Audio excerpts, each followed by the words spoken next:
किन आज मधेसको शिक्षा एकदम सबभन्दा तल छ भने 8 जिल्लाको भन्छु। कर्णाली भन्दा खराब यसको ह्युमन इन्डेक्स इन्डिकेटर छ।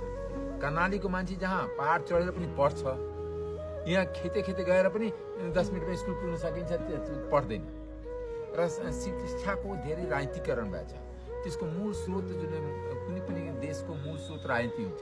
नेपालको राजनीतिको व्यापारीकरण भएको छ, परिवारीकरण भएको छ, भ्रष्टीकरण भएको छ। यो तीनटा नसुधेसम्म नेपालको राजनीति सुध्दैन। कि जसले 500 जना मान्छेलाई रक्सी मासु खुवाउन सक्छ त्यही नेता आफूलाई भन्छ। चाहे गिटी कर्सा चलाएर होस्, चाहे तस्करी गरेर होस्, चाहे जग्गाको दलाली गरेर होस्, भने मैले उसको पेसामाथि हाम्रो समाजमा कटुता बढिरहेछ, जसको प्रमाण धेरै मुद्दा झै झगडा हुन्छ।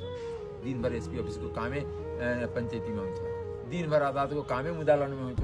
यति झगडा यो 8 जिल्ला झगडिया प्रदेश हो, नाउ मधेस प्रदेश हो त झगडिया प्रदेश हो। सबभन्दा बढी झगडा सप्तरी, सर्लाही, सिराज, यो नि कि जिल्ला कुरा गरेर मैले प्रदेशको मेरो जिल्ला पनि त्यसमा सम्मिलित छ। त्यसमा हामी आफूलाई जिम्मेवार मान्छौँ। हाम्रो कमी कमजोर कारणले समाजलाई सुधार्न सकेन।